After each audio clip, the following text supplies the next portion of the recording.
내일 낮 최고는 영하 5도에서 영상 4도의 분포로 계속해서 영하권에 머무는 곳도 많겠습니다. 지금 서울 기온은 영하 10.6도입니다. 윤지수입니다.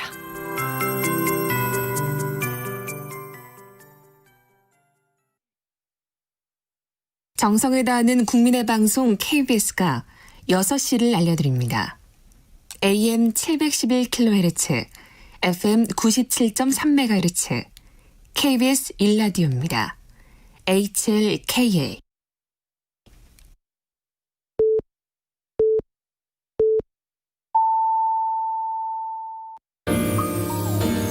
대한민국 중심 채널 KBS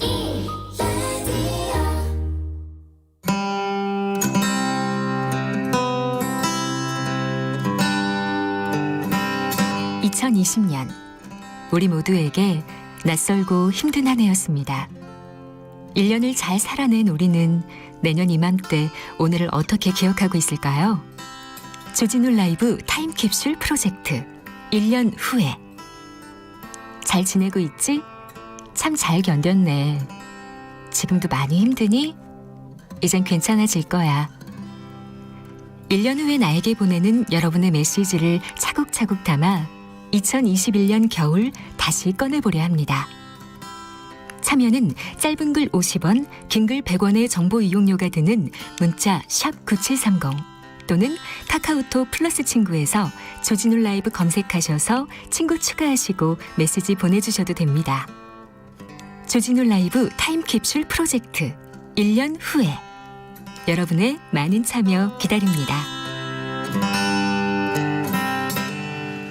주진우 라이브 이슈 티키타카입니다. 최진봉 교수, 김병민 비대위원 함께하고 있습니다. 중대재해기업처벌법 좀 봐야 되겠는데요. 정부안 법의 취지를 완전히 무시하고 법의 실효성을 완전히 빼버린 껍데기만 남은 안이다. 이런 비판이 야당 쪽으로부터 나오고 있습니다. 김병민 의원님 먼저 말씀하십시오. 정의당 입장에서 가장 강하게 비판을 하고 있죠. 네. 그리고 그 김용균 씨 어머님 같은 경우도 김태년 원내대표를 향해서 했던 말이 굉장히 크게 회자가 되고 있는 상황이기도 합니다. 네. 다른 법들은 왜 더불어민주당이 다 신속하게 일방적으로 처리하면서 이 법만은 야당이 필요합니까? 이렇게 얘기를 하고 있는데요. 우리 당이 국민의힘으로 당명도 바꾸고 정강정책도 바꾸면서 노동자의 생명과 안전을 존중하고 있는 기본적인 철학을 굉장히 좀 강하게 담았습니다. 네. 그래서 김종인 위원장이 지난 기간 정의당과 함께 여기에 관련된 내용들을 한번 얘기했던 적도 있고 다만 지금까지 해왔던 더불어민주당의 법안 처리 행태의 거의 모든 것들을 보면 사실상 정부가 모든 책임들을 지고 끌고 간다고 하는 국회의 태도와 모습에는 변함이 없습니다. 여기에 대해서 무조건적으로 민주당이 다 해라 이렇게 빠지지는 않는 상황이지만 적어도 법을 발의했던 박주민 의원이 있는 것이고요. 그리고 지금 정의당의 강은미 원내대표가 발의한 2개안이 있습니다만 여기 정부가 정부 입법까지 내놓은 상황 아니겠습니까? 그럼 뭔가 기본적인 토대가 되는 내용들을 바탕으로 논의가 진행이 돼야 되는데 지금 더불어민주당 상황에서도 본인들의 180석에 달하고 있는 거대 여권 내에서도 우왕좌왕하는 모습을 보이고 있기 때문에 뭐가 확정된 아닌지 모르겠다. 거기에 대한 분명한 안을 갖고 와야 그를 바탕으로 사실상 입법에 대한 보다 본격적인 논의가 진행되는 것 아니냐. 법사위에서도 일부 반대하는 의원들의 의견들이 있습니다마는 여기에 대해서는 국민의힘이 주도적으로 법안을 처리하고 있는 입장은 아니다 보니까 일단은 여권의 핵심적인 조정의 내용들을 먼저 보여줘라라고 얘기를 하고 있는 상황입니다. 최진봉 교수님은 어떻게 답변하시겠습니까? 저는 일단 김병민 의원 얘기 그 얘기가 그대로 실천되길 바라요. 진짜로. 그러니까 무슨 말이냐면 국민의힘이 저는 일단 민주당이 이번에 논의하면서 여러 가지 물러난 부분 저는 비판합니다. 이건 있을 수 없는 일이라는 생각이 들어요. 그러니까 정부에서 입법에서 올린 내용이 원래 국회의원들이 주장하고 얘기했던 내용보다 좀 뒤로 후퇴한 거잖아요.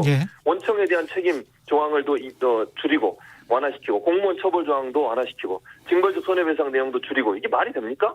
저는 아니라고 봅니다. 저는 더 강하게 가야 된다고 봐요. 그래서 국민의힘이 지금은 물론 이제 야당에서 여당의 여러 가지 이런 모습들을 비판하시지만 나중에 정말 이게 다시 원점으로 돌아가서 제가 주장한 것처럼 강하게 처벌하고 좀 더 책임을 강하게 묻고 공무원들 처벌 지원도 강하게 했을 때 국민의힘이 지지해야 된다고 생각해요. 저는 지금 김병민 의원님 말씀하셨던 것처럼 그렇게 해서 중대재해기업처벌법이 원래 우리가 생각하고 정말 원청이 제대로 관리를 안 해서 하청업체들이 제대로 일을 안 하고 있고 그러다 보니까 생명들이 죽어나가는 거 아닙니까? 노동자들이 앞으로 살 세계가 너무나 암울해요. 그러면 민주당도 이런 태도를 보이면 안 된다고 저는 보고 정부도 이렇게 하면 안 된다고 저는 봐요. 정말 아까 제가 말씀드린 것처럼 원청에 대한 책임을 강화시키고 공무원들의 책임도 강화시켜서 관리감독 잘하도록 만들어야 되고요. 거기에 대해서 국민의힘도 지금 얘기하는 것처럼 적극적으로 지원하고 지지해서 통과시켜야 된다. 얼마나 많은 사람들이 지금도 밖에서 떨고 있습니까? 생명의 위협을 느끼면서 일하고 있는 상황입니다. 그분들 보호해야 되잖아요. 소중한 생명 노동자들의 권리가 보호될 수 있도록 민주당, 정부 그리고 국민의힘도 함께 힘을 합쳐야 한다. 저는 그렇게 생각합니다. 이게 고양이 목에 방울 달기처럼 혹시 민주당이나 국민의힘이나 둘 다 기업 눈치 혹시 보고 있는 거 아닌가 그런 생각도 좀 듭니다만은. 국민의힘은 과거에 해왔던 내용들 속에서 균형을 잡기 노력을 할 겁니다. 이 내용들이 사실 자칫 잘못 기업만 있는 것이 아니라 소상공인 자영업자에 대한 이 실질적인 어려움에 또다시 가중되는 일이 있게 된다면 거기에 대해서 불편하거나 잘못되고 있는 조항들까지 바로잡아야 되는 게 야당의 역할이기도 합니다. 왜냐하면 이 부분을 보다 강력하게 처벌 수위를 높이면서 법을 제정하겠다고 나선 게 더불어민주당이기 때문에 한쪽 방향에 대한 얘기들만 가지고 법이 일사천리로 진행되게 됐을 경우 반대적인 급부 속의 부작용들을 바로잡을 길이 없습니다. 그런 역할들을 하기 위해서 국회에 여당과 야당이 존재하는 것이거든요. 제일 중요한 것은 말로는 노동자들을 위한 삶을 이야기하고 반드시 그렇게 할 것처럼 이야기를 하지만 실질적으로 안에 들어가서 보면은 전혀 법안에 대한 논의 과정 속에서 최종적으로 나오게 되는 작품이 그동안 했던 말과 행동들이 다르다는 겁니다. 가장 대표적으로 지금 더불어민주당이 보여주고 있었던 법안 처리의 많은 과정들이 지난번에 있었던 공정경제 3법이라고 불렸던 내용들 속에서도 앞과 뒤가 다른 모습들이 너무나 많이 비춰졌거든요. 저는 정치가 좀 솔직해야 된다고 생각하고 더불어민주당이 이 부분에서 기업의 입장들을 충분히 들어서 얘기를 할 수밖에 없다라고 한다면 자신 있게 나서서 이야기를 해야 되는데 김태년 원내대표가 지난 기간 동공지진이라고 불릴 정도로 야당이 탓을 하다가 갑자기 우왕좌왕하는 모습을 보였던 점을 보게 된다면 지금이라도 조금 더 솔직하게 우리 더불어민주당이 해야 되는 입장이 이것입니다라고 국민들과 지지자들 앞에 좀 나섰으면 좋겠습니다. 최진봉 교수님. 네, 저는 더불어민주당이 그렇게 해야 된다고 봐요. 그러니까 저는 김정민 의원에 전적으로 동의하고 다만 아까도 말씀드렸어요. 그러니까 김정민 의원이 아까 앞에 한 부분이 저는 좀 우려스럽습니다. 그래서 그러니까 이게 기업의 입장에도 고려해야 된다. 물론 해야죠. 그러나 지금까지 보세요. 기업들은 많은 어떤 경제적 이익을 취하면서도 책임 있는 부분을 보여주는 부분은 부족한 부분이 많아요. 그러니까 자영업자 소상공인들이 원청이 돼가지고 하청하고 이런 경우는 거의 없거든요. 물론 전혀 없다고 제가 100% 없다고 말씀드릴 수는 없습니다만 원청이 하청을 할 때는 원청이 어느 정도 재정적 규모를 갖고 있는 회사들일 가능성이 높습니다. 그런 회사들이 제대로 하청 관리를 안 하면 하청업체들이야 돈 줄이기 위해서 제대로 안전관리 안 하고 일을 맡기거나 아니면 사업을 돌리지 않겠어요. 근데 원청에 대한 책임이 줄어들면 이건 하청업체의 책임이다 이렇게 떠넘겨오고 마는 거예요. 그러면요 희생당한 분들은 아무런 보상도 못 받고 그냥 정말 힘들고 어렵게 살아가는 겁니다. 그런 사회가 과연 우리가 원하는 사회, 국민의힘이 원하는 사회는 아니라고 저는 보거든요. 그럼 국민의힘이 더 적극적으로 더불어민주당보다 앞서서 이거 좀 강하게 하자. 기업이 원청이 책임을 갖고 하청업체를 관리하는 게 그렇게 부담이 되는 겁니까? 저는 잘 모르겠습니다. 그런 부분에 있어서. 그래서 기업의 사회적 책임이라는 관점에서 봤을 때도 좀 더 강하게 원청의 의무감을 좀 강화시켜서 하청업체 관리가 잘 되도록 하는 것은 우리 국민 전체의 생명과 안전을 보호하는 데 중요한 역할을 할 거라고 저는 봅니다. 오늘 이낙연 더불어민주당 대표, 김종인 국민의힘 비대위원장이 비공개 회동을 가졌는데 이낙연 대표가 문재인 대통령과 김종인 위원장 간 영수회담이라는 말을 이제 과거에는 많이 썼는데 요새는 거의 안 써서 좀 생경한 단어가 됐습니다만은 좌우지간 영수회담을 제안을 하면서 중대재해법 처리를 도와달라. 그래서 고공플레이로 위에서 어떻게 좀 타결을 할 가능성, 영수회담의 가능성 이런 것도 좀 보이나요? 영수회담에 대해서 아마 김종인 위원장도 조금 긍정적인 화답을 한 것으로 보이는데 이게 이제 처음 나왔던 얘기는 아닙니다. 왜냐하면 더불어민주당에서 김종인 위원장과 그리고 문재인 대통령 간의 만남이 필요하다는 얘기를 한 적이 있습니다만 영수회담이라고 하는 표현이 조금 어색할 정도로 지난 기간 여야 5당 대표 회동 등에 대해서 굉장히 많은 정당의 대표와 대통령과의 회동들이 있었거든요. 근데 지금 현재 상황에서는 교섭단체 내에서 유일한 야당의 몫을 가지고 있고 또 더불어민주당과 여론조사의 여러 가지 측면 속에서 제1야당으로서의 굳건한 지위를 갖고 있는 상황이기 때문에 국정의 여러 가지 난맥들이 있을 때 제1야당 대표와 함께 대통령이 직접 만나서 문제를 풀어내기 위한 회담은 굉장히 중요합니다. 그래서 만약 어떤 핵심적인 의제를 바탕으로 야당과 같이 국정 운영을 풀어나가기 위해서 김종인 위원장과 문재인 대통령이 만나겠다고 하면 이걸 거절할 명분이라든지 거절할 하등의 이유가 없다고 생각합니다. 최 교수님은 어떻게 생각하십니까? 저는 긍정적으로 봐요. 만나셔서 얘기하고 대화해야죠. 그리고 야당도 적극적으로 의사를 표현하고 대통령도 그중에 정말 대통령이 생각하실 때 받아들일 수 있는 부분은 받아들이고 이 여야가 협치하는 모습 보여줘야죠. 저는 중요하다고 보고요. 이런 만남 자체가 저는 주는 메시지도 크다고 봐요. 국민들이 볼 때 여야의 어쨌든 대통령과 야당의 어떤 지도자잖아요. 두 분이 만나서 얘기하고 또 뭐 서로 의견도 교환하고 뭐 반대 얘기도 할 수 있을 거고요. 그런 과정을 보여주는 것 자체만으로도 국민들이 볼 때는 여야가 열심히 국민을 위해서 일하는구나 또는 국회와 그다음에 정부가 함께 손을 받쳐서 일하려고 노력하고 있구나 이런 모습을 보여줄 수 있기 때문에 저는 긍정적으로 평가하고 이런 모임들이 많았으면 좋겠어요. 자주 있었으면 더 좋을 것 같고요. 그런 과정을 통해서 협치의 모습을 보여주는 것 그것이 국민들에게도 안정감을 줄 수 있는 좋은 기회가 될 거라고 생각합니다. 다른 거 다 떠나서 지금 국민들이 불안해하고 걱정하는 게 백신 문제였고 정부도 부담을 갖는 게 백신 문제였지만 대통령이 스스로 직접 통화를 통해서 모더나 백신 확보했다고 얘기하지 않습니까? 그럼에도 불구하고 여전히 갖고 있는 국민적 불안감들이 있습니다. 따라서 아마 영수회담이 열리게 된다면 제일 먼저 논의하면서 국민적 총의를 모으고 같이 함께 힘을 모아서 이 국난을 극복해야 되는 백신 문제가 제일 먼저 되는 우선순위로 떠오를 수 있는 가능성이 있기 때문에 그렇죠. 이것과 더불어서 지금 긴급 재난지원금을 연초에 바로 지급한다고 해서 한 9조 정도 되는 예산을 하지만 이것으로 다 끝날 것이냐. 2021년에 편성된 예산으로는 기존 예산도 없어서 예비비까지 다 해서 주는 거거든요. 하지만 그것만으로 아마 부족할 겁니다. 그럼 그 이후에 나타나게 되는 소상공인 자영업자 등에 대한 우리 국민들의 어려움을 위해서 지원금이 나올 때는 어떻게 해야 될 것인지 이런 코로나 위기 극복에 대해서만이라도 일단 여야가 힘을 합칠 수 있는 모습 보여주는 것은 국민들께 큰 희망을 줄 거라고 봅니다. 힘들었는데 2020년 좀 아름답게 마무리가 됐으면 좋겠습니다. 마지막으로 2020년 결산을 좀 해봐야 될 텐데요. 가장 기억에 남는 일들, 말들 뭐 이런 게 있었습니까? 어떻게 보십니까? 기억에 남는 일은 아무래도 뭐 코로나 사태가 아닐까 싶고요. 정치적으로 봐서는 윤석열 총장 찍어내기를 둘러싸고 있는 여러 일들이었을 거고 오늘 보니까 박범계 의원이 법무부 장관으로 내정됐던데 거기에서 한마디 기억에 남는 말 하나만 좀 드리겠습니다. 예산 심사하면서 살려주세요 한번 해보세요. 이렇게 했던 이제 법무부 장관 가시면은 아마 국회 법사위에 많은 의원들이 박범계 장관님께 이럴 겁니다. 살려주세요 한번 해보세요라고. 아니 그 많고 많은 말 중에 아니 김병미 의원이 그 많고 많은 말 중에 그걸 꼭 꼽아서 아니 오늘 딱 임명이 내정이 되셨습니까? 저도 그런 말씀을 드리겠습니다. 저도 정치적으로 지금 김병미 의원과 거의 비슷한데요. 검찰총장 징계 문제가 사상 초유로 이루어졌잖아요. 물론 사상 초유라는 표현은 저는 이렇게 이해해요.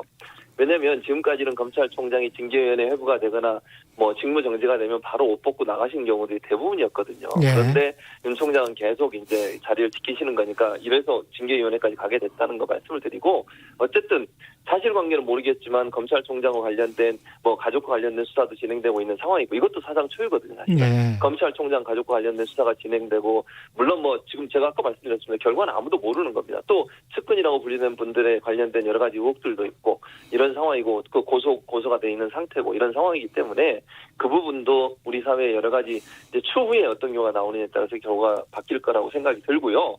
저는 이제 또 그러면 이제 김병미 의원은 티키타카니까 28일 날 차명진 전 의원이 자신의 페이스북에 올린 글이 있어요. 뭐라고 올렸냐면 지금 국민의힘은 김종인이 진리요 길이다. 왜 이 글을 올렸냐면 민경욱 당협위원장이 전 의원이죠. 당협위원장이 이제 이번에 당협위원회에서 이제 박탈됐죠. 나가시게 됐어요. 그랬더니 그건 독재자나 하는 일이다. 그래서 제가 이거 보면서 이런 생각이 들어서 국민의힘이 저는 김종인 위원장이 하는 일에 대체적으로 긍정적으로 봅니다. 기본적으로. 비대위원회. 그러니까 김병민 의원도 비대위원이잖아요. 그러니까 바꾸려고 노력을 하는데 이게 너무 힘들 것 같다는 거예요. 그러니까 내부적으로 총질을 너무 많이 해요. 총질이라는 표현을 써서 제가 죄송한데 내부적으로 반발하고 개혁을 하려는 부분들을 막고 있는 사람이 너무 많아요. 지금 드러나지 않아서 그렇지 이런 분들이 계속 있다고 하면 또 말하지 않고 있지만 국민의힘의 변화나 변혁을 반대하는 사람이 있다고 하면 과연 내년에도 국민의힘이 바뀔 수 있을까? 김병민 의원 혼자 저렇게 열심히 싸우는데 성과가 있을까? 안타까운 마음이 들었습니다. 그 김병민 위원은 그 국민의힘에서 아웃사이더나 왕따 뭐 이런 건 전혀 그렇지 않습니다. 인사이더십니까? 인싸십니까? 지금 김종인 비대위 중심으로 우리 당이 대동단결해서 함께 끌고 가는 많은 모습들이 보이고요. 오히려 한마디만 더 티키타카니까 말씀해드리면 아니 문재인 대통령이 추미애 장관 건 가지고 사과까지 했는데 윤석열 총장 탄핵해야 된다라고 나서서 주장하게 되는 더불어민주당 의원들의 행태를 보게 되면 이거 대통령부터 국회의원까지 손발이 안 맞는 정당의 모습보다 지금 현재 우리 당 내부 구성원들의 핵심적인 역할을 하시는 분들의 의견들은 충실히 모아서 국민들을 위해 나아가고 있다 이렇게 말씀드립니다. 티키타카만 하지 마시고 2021년에는 정치권 사회가 좀 이랬으면 좋겠다. 좋은 말도 좀 해주세요. 마지막으로. 우리가 올해를 보면서 일상이 이상이 돼버렸다라는 얘기를 많이 하거든요. 그리고 이상한 일들이 일상이 돼버린 사회가 된 것 아니냐. 특히 코로나를 비롯해서 정치권에 벌어지고 있는 수많은 일들. 모든 것들이 좀 제자리를 찾아가는 한 해가 됐으면 좋겠습니다. 우리 평범한 일상이 정말 소중하구나라는 것들을 올해 특히 느꼈는데 2021년에는 그 소중한 일상을 되돌릴 수 있는 돌아갈 수 있도록 역할 많이 하겠습니다. 최진봉 교수님. 저는 이제 그렇게 생각해요.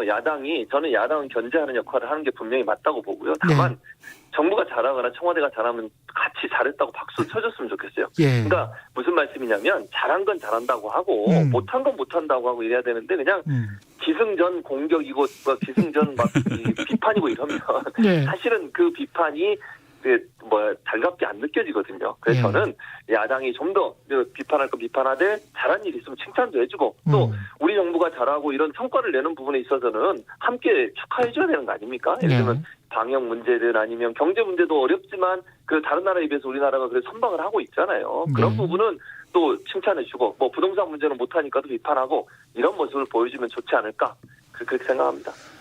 두 분 감사합니다. 최진봉 교수님, 김병민 비대위원이었습니다. 고맙습니다. 네, 고맙습니다. 감사합니다. 라디오 정보센터 연결해서 실시간 뉴스 듣겠습니다. 조진주 씨.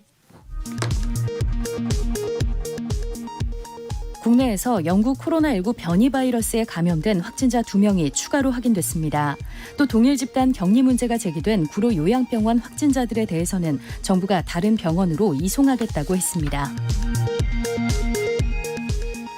서울 동부구치소에서 코로나19 대규모 집단 감염이 발생하는 등 교정시설 내 코로나19가 확산세를 보이면서 법무부가 내일 종합대책을 내놓기로 했습니다. 영국 정부가 자국 제약업체 아스트라제네카가 개발한 코로나19 백신의 긴급 사용을 승인했습니다. 내년 초 접종이 시작될 예정입니다.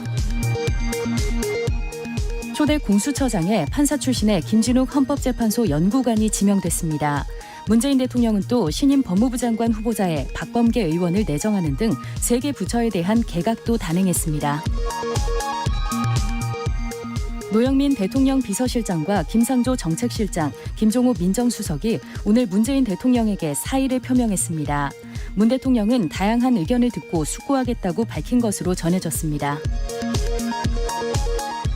더불어민주당 이낙연 대표가 국민의힘 김종인 비상대책위원장에게 여야 영수회담을 제안했고 김 위원장도 긍정적으로 받아들였다고 말했습니다. 중대재해법과 관련해 김 위원장은 정부안을 토대로 절충해 나가자고 말했습니다. 더불어민주당이 검찰개혁 2단계 과제로 내년 상반기까지 검찰의 수사권과 기소권을 완전히 분리하겠다고 밝혔습니다. 코로나19 3차 확산으로 영업이 금지되거나 제한된 소상공인들은 별도의 신청을 하지 않아도 피해 지원금을 받을 수 있습니다. 매출이 감소한 일반 업종의 경우 안내 문자를 받고 온라인으로 신청해야 합니다. 지금까지 라디오 정보센터 뉴스였습니다.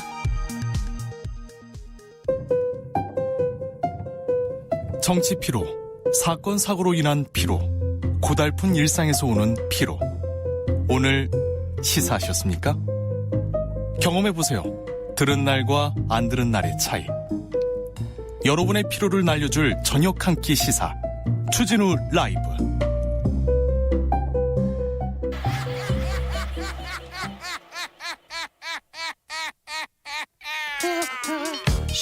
있구나 로고. 예, 발로 뛰는 기자, 탐구하는 기자, 세상에 질문을 마구 던지는 기자, 기자가 본 오늘의 세상, 기자들의 수다. 라이브 기자실을 찾은 오늘의 기자는 KBS 김비치라 기자입니다. 안녕하세요. 네, 안녕하세요. 예. 선배 반갑습니다. 예, 여기서 반갑습니다. 뵈니까요. 문재인 대통령이 초대 공수처장 후보 지명했습니다. 국회 분위기는 어떤가요? 사실 지난 7월 15일에 공수처법이 처리되고 6개월 가까이 국회가 정말 이 문제를 놓고서 엄청난 진통을 겪지 않았습니까? 예. 그러다가 이제 드디어 후보 추천이 일단락됐기 때문에 민주당 입장에서는 드디어 한 곱이 넘겼다. 이제 이 후보를 지명한 것에 대해서는 디테일하게 평가는 하지 않았지만 일단 중립성과 공정함을 기대한다라고 밝히고 민주당은 바로 속도를 내서 예. 이른바 검찰개혁 시즌2에 드라이브를 바로 걸었습니다. 28일 날 특위를 만들고 예. 오늘 그 윤호중 법제사법위원장이 간담회를 열어서 내년 2월 내에 수사권을 아예 떼내서 검찰을 기소 전문기관화하는 2단계를 만들 것이고 내년 2월 안에 법안을 제출하고 상반기에 제도화까지 완료하겠다. 그야말로 검찰개혁에 있어서 이제 본격적인 드라이브를 걸겠다라는 식으로 민주당은 오늘 반응이 나왔습니다. 그동안에 재보궐선거도 있고 내후년에는 대통령 선거도 있고 그런데 그게 뜻대로 계속 그렇게 될지는 모르겠습니다만은 국민의힘은 지금 법적 대응에 나서기로 한 거잖아요. 맞습니다. 예. 예상했던 대로 날을 세우면서 이제 야당의 동의가 없이 날치기 된 후보다. 즉 공수처법은 계속해서 내용 자체가 위헌일 뿐만 아니라 절차적으로도 요건을 갖추지 못했다라는 게 국민의힘 주장인데요. 예. 그렇기 때문에 지금 이 개정법, 야당의 거부권이 박탈된 이 개정법에 따라서 진행됐다면 결과도 인정할 수 없다. 이 전체 과정에 대해서 우린 이제 법적으로 하나하나 따지고 들겠다. 이 네. 과정으로 넘어간 겁니다. 아시는 것처럼 지난 2월에 이제 미래통합당 이름으로 위헌 심판이 청구가 돼 있지 않습니까? 이거 결과 안 나오냐? 그렇다면 또 다른 소송을 걸겠다 해서 위헌 심판 오늘, 말고 또 다른 소송. 예, 오늘 국민의힘 측의 공수처장 추천위원인 한석훈 교수와 이헌 변호사가 취재진에게 예. 서울행정법원의 이 후보 추천위원회를 상대로 아예 후보 의결과 추천에 대해서 무효 확인 청구 소송과 효력 정지 가처분 신청을 제기했다라고 알려왔습니다. 예, 행정소송한 거네요. 예. 그리고 어제 이제 이들이 그 헌재 앞에 가서는 또 1인 시위도 했습니다. 네. 헌재 결과가 빨리 나와서 만약에 이들이 원하는 대로 된다면 공수처 전체가 무효가 되기 때문에 네. 기대하는 바가 있겠죠. 그래서 이 법적인 대응들은 사실 시간이 좀 걸리고요. 예. 일단 눈앞에 닥친 건 다음 달 안에 열릴 걸로 예상되는 공수처장 후보의 인사청문회입니다. 예. 국민의힘 입장에서는 호락호락하게 넘어가지 않고 송곳 검증을 해서 무언가를 우리가 찾아낸다면 또 반전의 기회를 만들 수 있지 않을까라는 게 지금 전략입니다. 근데 이분의 지금 평이 중립적이다는 이야기는 여야 공이 나오고 있는 것 같습니다.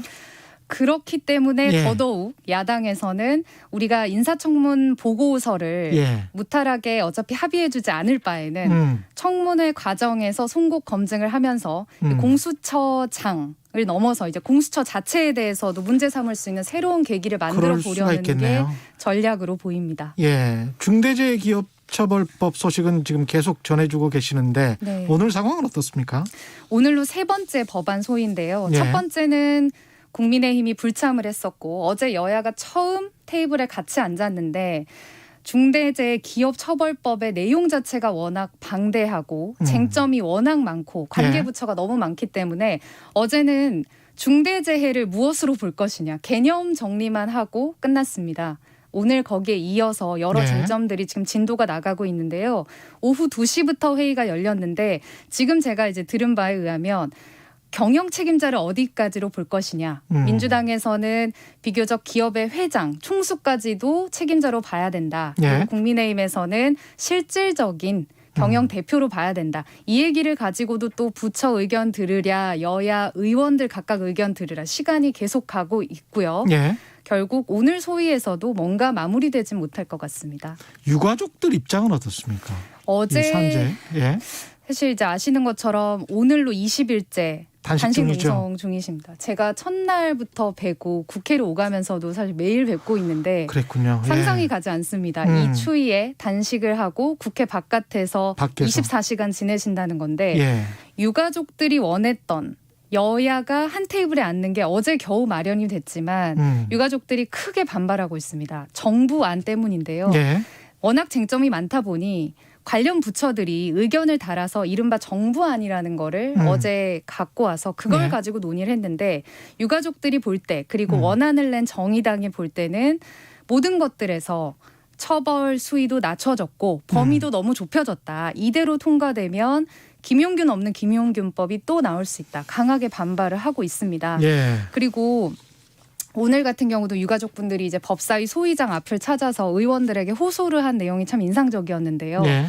그 이한비 PD 아버지께서 지금까지 솔직히 의원들 너무 놀지 않았느냐. 솔직하게 놀았다면 예. 지금부터라도 의지를 보여야 하는데 연휴라고 쉬고 5일 뒤에 나타나서 이제는 또 시간 없다고 하지 않겠느냐. 계속 그럴 거냐라고 여야를 향해서 그렇게 호소를 하셔서 맞는 말이다라고 생각했습니다. 느티나무님은 김용균 님 어머님이 왜 아직도 외치셔야 하는지 국회 잘못이다라는 그런 지적을 해 주셨고요. 이게 올해 안에 임시국회 회기 안에 처리될 수가 있을까요? 오늘이 12월 30일이고 예. 내일은 회의가 아마도 열리지 않을 걸로 지금까지는 보입니다. 그렇다면 연휴 끝나면 1월 4일인데 예. 회기 종료가 8일이지 않습니까? 예. 이 많은 쟁점들을 정리해서 전체 회의로 넘겨서 본회의까지 5일 안에 갈 수 있을지는 저로서는 상상이 가지 않습니다. 그 얘기인즉슨 이 법안이 나온 게 6개월 전인데 예. 지금까지 정말 논의를 안 하다가 마지막에 몰아붙이듯이 했을 때 과연 그 법이 모두가 원하는 법이 될 수 있을지 누구 그렇죠. 책임일지는 정말 모두가 생각을 해봐야 될 것 같아요. 산업계나 기업계 쪽에서 말하는 것도 일면 타당한 측면들이 분명히 있을 거거든요. 맞습니다. 그러면 그런 것들이 어떻게 처리가 될지도 또다시 법안이 통과된다고 하더라도 또 논란이 될 수 있을 것 같습니다. 그렇죠. 논란을 없애기 위해서는 이런 예. 재정법을 만들 때 진작에 심도 깊게 논의를 했어야 되는데 예. 그러지 못한 채 오늘 같은 경우도 이낙연 대표와 김종인 비대위원장이 비공개로 회동을 했습니다. 예. 여기서 중대재해 얘기가 나왔고 이제 정부안이 나왔으니까 입법을 하자. 예. 의지만 자꾸 얘기를 하고 있거든요. 예. 과연 이 의지만으로 어디까지 갈 수 있을지 그 법안이 어떻게 갈 수 있을지에 대해서는 의원들이 더 이상 말이 아닌 행동으로 보여줬어야 하는 거 아닌가 이제 와서. 솔직하게 할 수 있으면 할 수 있다. 어디까지 할 수 있다. 여당이 먼저 이렇게 솔직하고 정직해지는 게 좋은 것 같아요. 사실은. 맞습니다. 예. 그게 되지 않기 때문에 지금 서로 탓을 하는 거거든요. 예. 야당이 의사일정 협의 안 해줘서 여기까지 왔다. 야당은 너희가 항상 늘 단독 통과도 할 수 있는데 예. 무슨 말이냐. 예. 양쪽 다 지금 일리가 있는 얘기로 서로 평행선에 달리다가 예. 여기까지 왔는데요. 예. 그 모든 의원들 그리고 정세균 국무총리도 단식 농성장 찾아서 단식 이제 멈추시라 우리가 열심히 하겠다라고 얘기를 했지만 이분들께서는 우리가 단식 빠져나가면 제대로 안 될 것이다라고 하면서 계속 그렇죠. 의지를 보이고 계십니다. 또 걱정되는 측면이 많고 내년 재보궐선거 여야 움직임 굉장히 바빠지고 있는 것 같은데 야당 상황 먼저 살펴볼까요? 네, 예. 여야 모두 어떤 후보들 나올지 그리고 이 선거가 워낙에 대선 전초전이기 때문에 그렇죠. 관심이 많은데요. 예. 일단 속도를 내고 있는 건 야당입니다. 오늘 오전에 국민의힘이 첫 공천관리위원회를 열었는데 예. 모두의 관심은 역시 안철수 국민의당 대표를 과연 어떻게 할 것인가였습니다. 예. 그래서 지금 민주당을 탈당한 금태섭 전 의원까지 포함을 해서 야권이 단일 대우를 이뤄서 선거를 과연 치를 수 있을지 그리고 그렇게 되려면 어떤 후보에게 소위 유리하거나 불리한 룰이 없이 이 과정을 무탈하게 가서 이탈자가 없을지 예. 이게 공간위에서 정해지는 정말 중요한 거지 않습니까? 예. 그래서 오늘 회의가 첫 번째 회의가 끝나고 위원장이 이제 정진석 의원에게 기자들이 전부 다 예. 안철수 대표 어떻게 할 거냐 이런 얘기를 물어봤어요. 예. 그랬더니 이제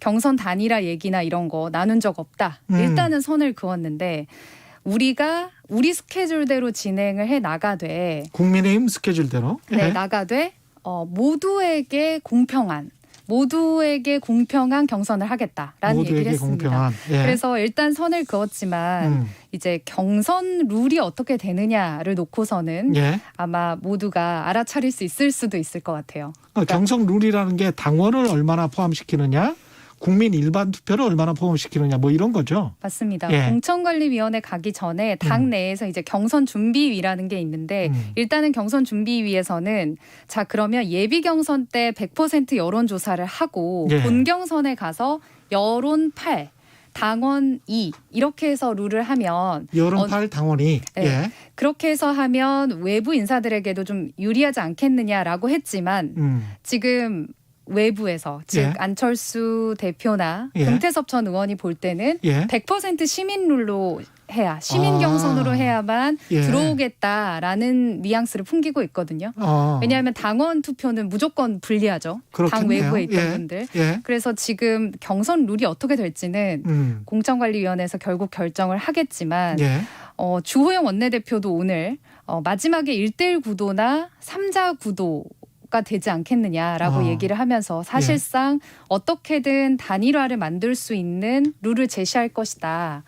이렇게 얘기를 했습니다. 국민의힘 입장에서는 경선이 최대한 흥행에 성공하기 위해서는 거의 모든 범야권 후보들이 다 참여하는 맞습니다. 그런 경선이 돼야 되는 거잖아요. 네. 그런데 당원 입장에서는 당원에게 정말 중요한 권한인데 이 권한을 1도 주지 않는다면 그러네요. 하고 반발을 하고 있기 때문에 당비도 계속 납부했는데. 맞습니다. 제일 중요한 권리 행사인데 이거를 막을 수는 없단 말이죠.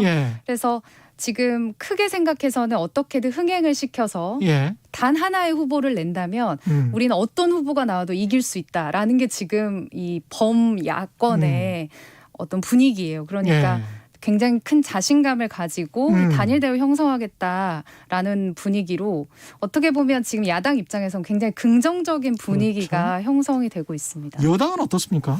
지금 여당은 오히려 이 야당의 분위기 때문에 움찔해서 새로운 움직임들이 나오고 있는데요. 사실 확실하게 나가겠다라고 한 분은 아직은 민주당에서는 우상호 의원이 전부지 않습니까? 그런데 이 우 의원이 야권 단일화에 맞서서 우리도 열린민주당과 당대당 통합을 해야 한다. 이렇게 직설적으로 얘기를 했습니다. 아예 당대당 통합하자.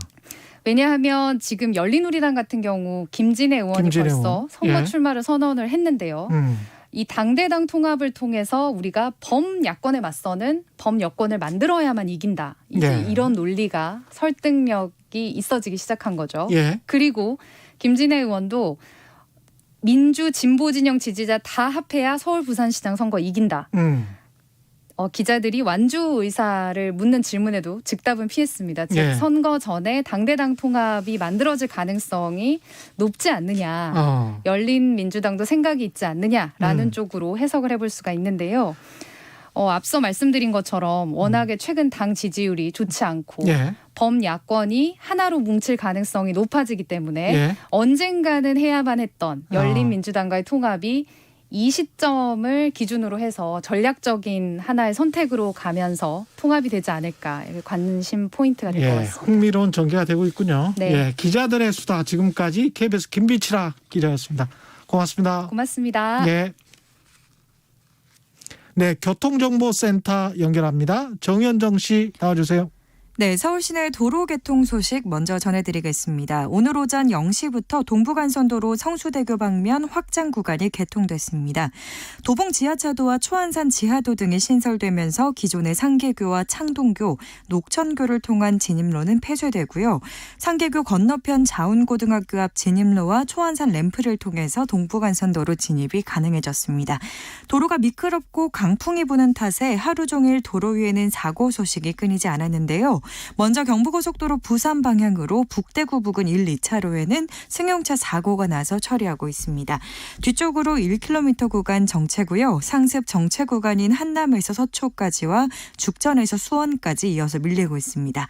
광주 대구간고속도로 대구 방향으로 담양 1터널 부근 갓길에서는 화물차 고장 사고가 있었습니다.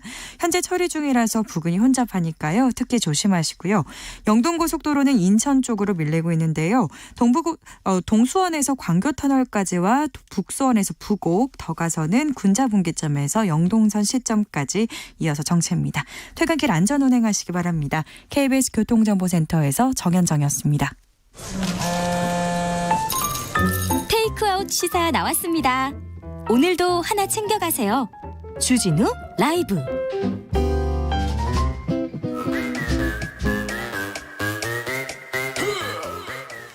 네, 모두 정숙해 주십시오. 재판 5분 전입니다. 재판부 입장하고 변호사들 들어왔습니다. 그럼 사건 번호 1230 오늘의 재판 시작하겠습니다. 양지열 변호사 출석했습니까? 네, 양지열입니다. 예, 박지훈 변호사 출석했습니까? 네, 출석했습니다. 예, 양 변호사님, 박 변호사님 여기서 처음 뵙습니다. 예, 전화로 인사드리네요. 예. 박지훈 변호사 지금 자가격리 들어가서 오늘 재판은 비대면으로 진행해 보도록 하겠습니다. 재판 실제로 비대면으로 진행하는 적도 있나요? 한국에서? 지금 재판이 지금 휴정을 많이 하고 있고요, 전국적으로. 그렇죠. 간혹 비대면 권고사항이긴 한데 아직까지 일반화된 건 아닙니다. 아, 그래요? 그래서 비대면 재판 아직까지 없다고 보는 게 맞는 것 같습니다. 예. 재판을 일반적으로 비대면으로 하진 않고요. 예. 증인신문 같은 경우에 있어서 증인신문. 증인이 뭔가 이렇게 피고인이 있으면 증언을 제대로 못할 것 같은 그럴 그런 수 있네. 상황에서는 예. 중계로 비대면으로 하기도 합니다. 예. 오늘 재판은 지난주 정경심 동양대 교수의 1심 선고가 있었는데 정 교수와 검찰 모두 항소했습니다. 2심의 주요 쟁점은 뭐가 될지 정 교수 측과 검찰 각각 어떤 부분을 강조할 거라고 보시는지 이야기해 주십시오.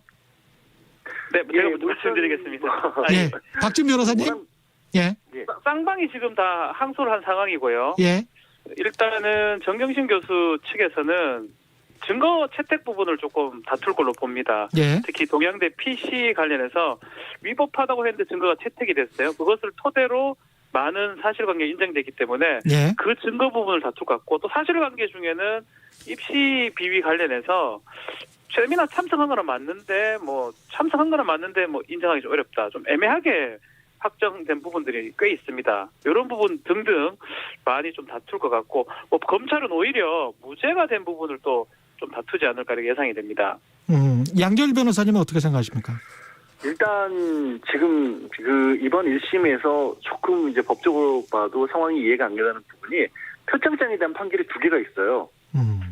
그래서 이제 공소장을 지난해 9월 6일날 재판에 넘기면서 예. 그때 재판에 넘겼을 때 공소장을 하나로 정리를 못하고 그때 기소한 거는 그때 기소한 거대로 무죄라고 하고 추후에 나중에 기소한 건 또 그거를 유죄라고 했거든요. 예. 그러니까 표창장 하나를 놓고 재판이 2개가 있는 그런 좀 성립할 수 없는 상황이기 때문에 예. 그 부분에 대한 정리가 반드시 필요할 것 같고요. 예. 1심에서 워낙 자녀의 학사 비리 관련해서 이 부분이 거의 전면적으로 다 유죄가 인정됐기 때문에 뭘 쟁점으로 한다기보다 전반적으로 다 다투지 않을까. 그리고 이번에 이제 판결문이 500페이지가 넘는 판결문이 나오면서 예. 재판부에서 왜 이거를 유죄로 받는지에 관한 근거들을 다 제시를 하고 있어요. 예. 그런데 그 근거들이 이게 다툴 수 있을 만한 근거들도 좀 쉽게 눈에 띄는 것들도 있거든요. 예. 아마 그런 것들을 전반적으로 다 다투겠죠, 뭐. 정경심 교수가 재판에서 거짓말을 했다, 뭔가를 감추고 있었다, 이거를 재판부가 좀 확인한 것 아닌가 그런 이야기들이 나왔지 않습니까? 정경심 교수의 박 변호사 먼저 말씀하시죠. 예. 박진 변호사님, 그렇게 돼 있습니다. 판결문상으로는 거짓말이고 반성하지 않고 그렇기 때문에 실형을 선고하면서 법정 구속까지 이제 논리적으로 그렇게 돼 있는데 글쎄요, 범죄를 좀 다투는 입장에서 그걸 인정을 하고 반성하는 경우는 없거든요, 사실은. 그렇다면 재판할 수가 없는 거죠. 그런 부분은 조금 아마 2심에 가서도 계속 할 겁니다. 일각에서는 범죄를 좀 인정하고 다툰다면 일부만 다툰다면 집행유예 가능성도 있지 않느냐 이런 얘기도 있는데 변호사들이 항상 그런 것을 고민을 하긴 합니다. 그렇지만 이 사건은 지금 1년 이상 지나오면서 계속적으로 다투었던 부분이기 때문에 2심에서도 계속적으로 범행 사실은 인정하지 않고 여러 가지 증거를 다툴 거로 저는 생각이 듭니다. 양지열 변호사님도 비슷한 생각이세요? 사실 이게 재판부에서 굉장히 좋지 않게 봤어요. 예. 판결문 자체를 보고 보면 아예 예를 들어서 이런 겁니다. 이 표창장 원본, 그러니까 위조한 원본 가지고 있는데도 내놓지 않고 있다. 이건 뭐 검찰이 주장한 것도 아니고 재판부가 그렇게 본 거예요. 예. 예. 그리고 이제 검찰에서 그러니까 노트북을 정윤식 교수가 개인적으로 사용하는 노트북도 있었는데 그것도 내놓지 않고 있다. 정 교수는 아예 그런 노트북이 없다는 거거든요. 예. 그러면서 심지어 이제 정 교수가 허위 증언을 강요하는 바람에 그러니까 진실을 말하고 있는 다른 증인들이 이 정신적 피해까지 입었다라는 식의 그런 표현까지 등장을 해요. 예. 일반적인 재판에서 보기 어려운 정도의 그런 그 판단이어서 이 부분은 도대체 어떤 부분이 그렇게 재판부로 하여금 좋지 않은 심정을 주게 했는지도 아마 좀 넓은 범위에서 좀 항소심에서는 다투지 않을까 하는 생각도 듭니다. 이 반면에 정경심 동양대 교수의 1심 재판부를 탄핵해달라는 국민청원이 청와대에 올라와서 42만 명이 동의했는데요.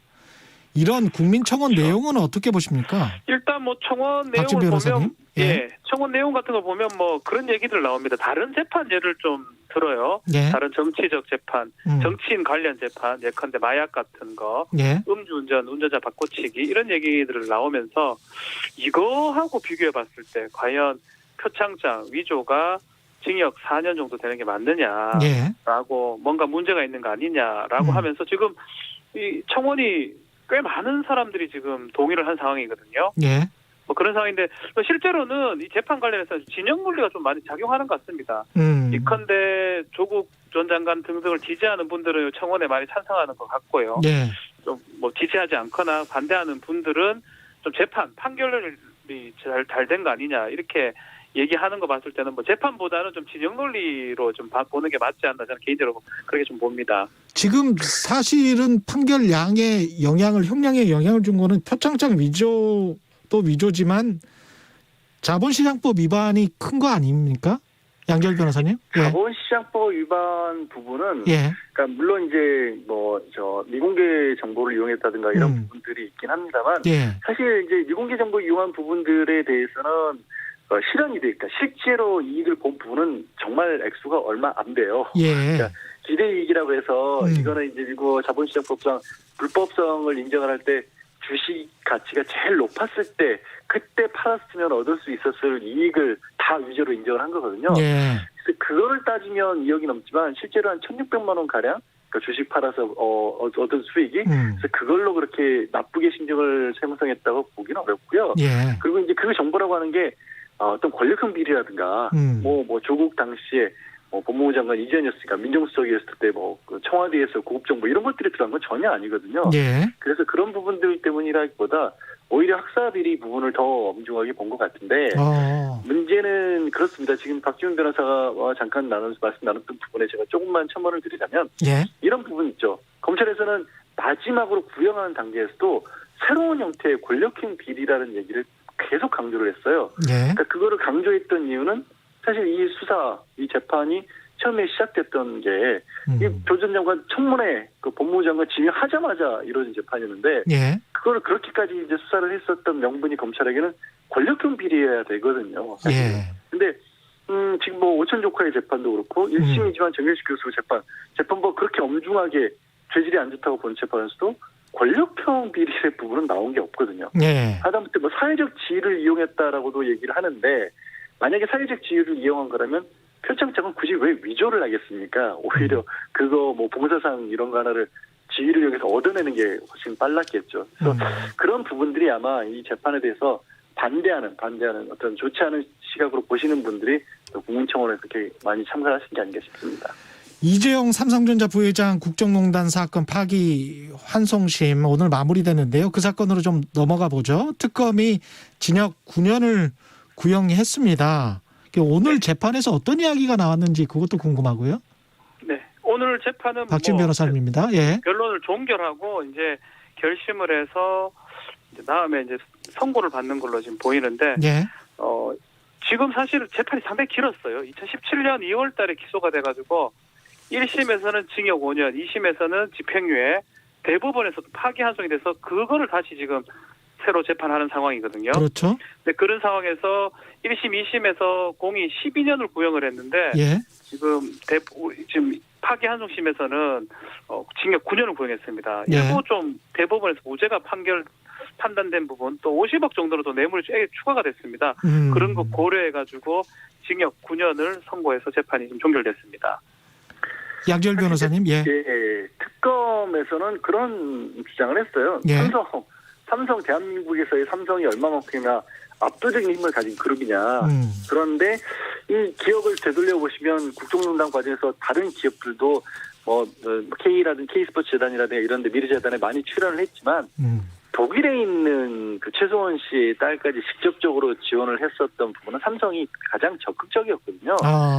그렇지 않습니까? 예. 다 기억을 이제 되돌려 보시면 예. 그런 부분을 비춰보면 지금 사실 그 액수까지 포함해서 80억이 넘어가요. 이 80억이 다른 게 아니라 회사 돈을 빼돌려서 개인적으로 쓰기 80억인 거거든요. 그러니까 뇌물을 80억을 줬다는 게 이 무거운 게 아니라 뇌물을 개인 돈으로 준 게 아니라 회사 돈을 빼돌린 부분이 더 무겁게 처벌을 받게 돼 있는 범죄인데 사실 50억 원 이상이면 하한선이 5년이거든요. 5년부터 출발입니다. 예.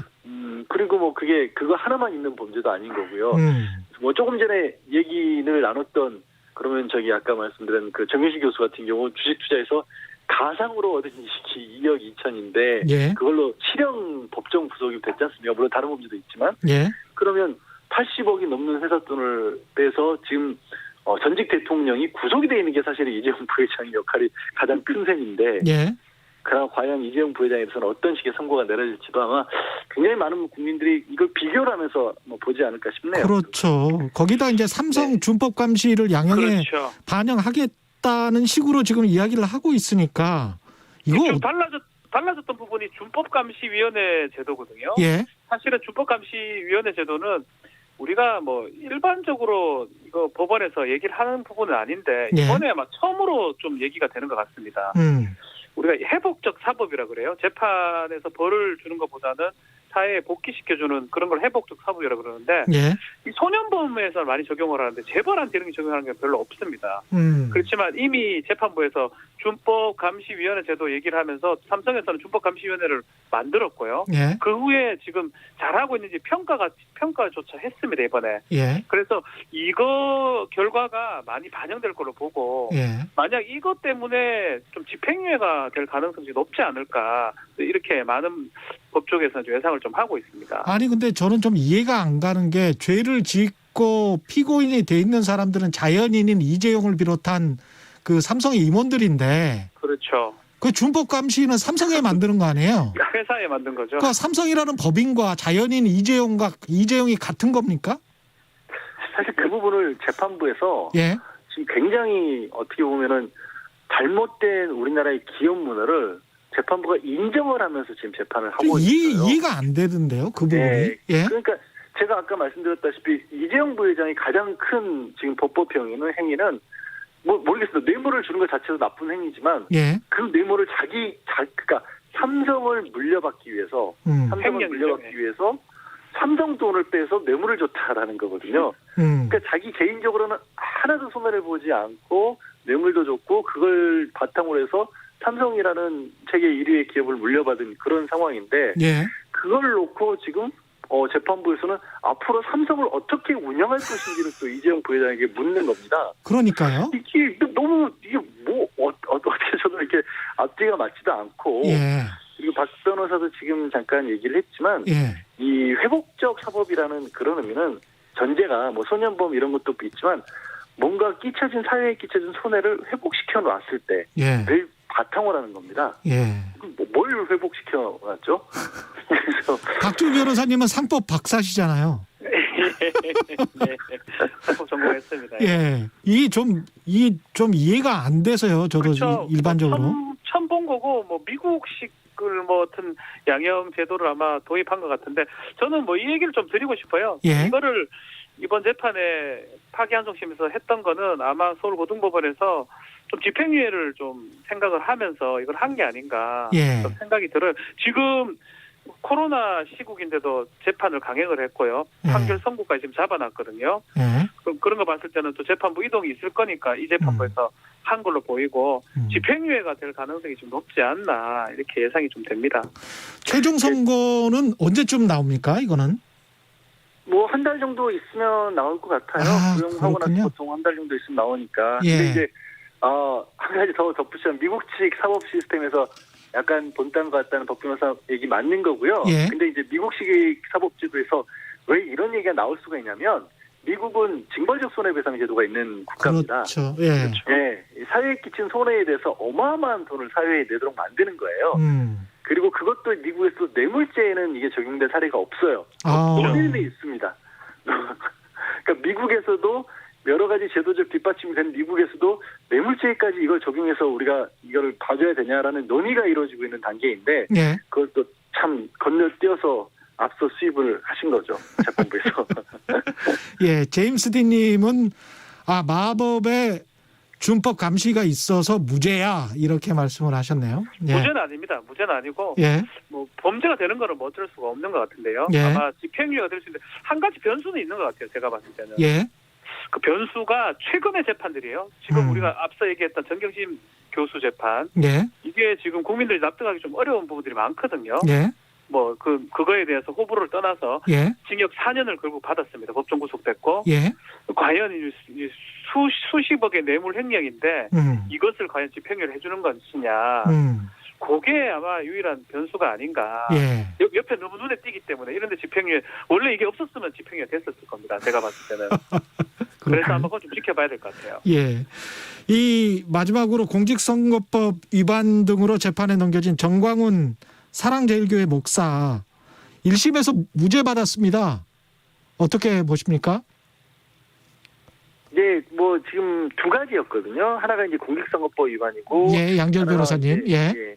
문재인 대통령에 대한 명예훼손인데, 예. 사실 공직선거법은 어느 정도 뭐 예정이 됐었어요. 예. 왜냐하면 이게 지난 겨울이었는데 총선에서 자신이 지지하는 정당을 지지해달라 뭐 이런 식의 얘기를 한 건데, 예. 대개 이제 선거법 위반은 누구를 떨어뜨리거나 누구를 당선시키게 하는 게 선거운동이라고 하기 때문에 그때는 아직은 이제 뭐 누가 후보가 될지도 모르는 상황이었으니까 이 부분까지 공직선거법 위반으로 보기는 조금 무리한 부분이 있었고요. 예. 다만 이제 대통령에 대해서 뭐 간첩이나 공사나 이런 얘기들을 한 부분들도 정치적 의견 표명이다 이렇게 재판부에서 판단을 했거든요. 예.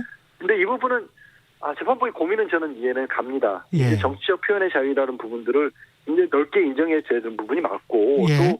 또 대통령에 대해서는 사실 대통령이기 때문에 비판하는 목소리도 굉장히 높은 것도 있는데 예. 우리가 이 어떤 공산화, 뭐 흔히 얘기하는 아주 심한 말들 있지 않습니까? 예. 뭐 그런 쪽으로까지 공격하는 것까지도 이것도 과연 정치적 표현의 자유의 범위에 포함을 시켜야 될 것이냐. 그 자리에 나온 어떤 사람들에 대한 그 정광훈 목사의 발언 같은 경우에는 상식적으로 받아들이는 수준은 넘어섰다고 보는 사람들도 있거든요. 그래서 이 부분도 기소가 됐던 건데 하여튼 법원에서는 이것도 정치적 표현의 자유로 포함을 시켰습니다. 예, 박신 변호사님 마지막으로 네. 정리해 주십시오. 예. 예, 뭐 이게 사실은 이렇게 판결할 수 있습니다. 뭐 예컨대 비유나 과장이다. 그리고 그냥 어떻게 사실 적시보다는 의견 같은 거다. 뭐 이렇게 지금 얘기를 한 거거든요. 뭐 그럼에도 이전에 종북이나 유죄가 됐던 사례들이 있습니다. 그렇죠. 예. 간첩, 공사나 뭐 지금이라 하더라도 이런 말들이 좀 내포되는 의미가 상당히 부정적 평가가 꼭 있기 때문에 예. 글쎄요, 뭐 2심에 갔을 때는 좀 달리 판단할 여지도 있지 않을까 저는 개인적으로 생각이 좀 듭니다. 예, 두 분 감사합니다. 재판 5분 전 양지열 변호사 그리고 박지은 변호사와 함께했습니다. 고맙습니다. 네, 감사합니다.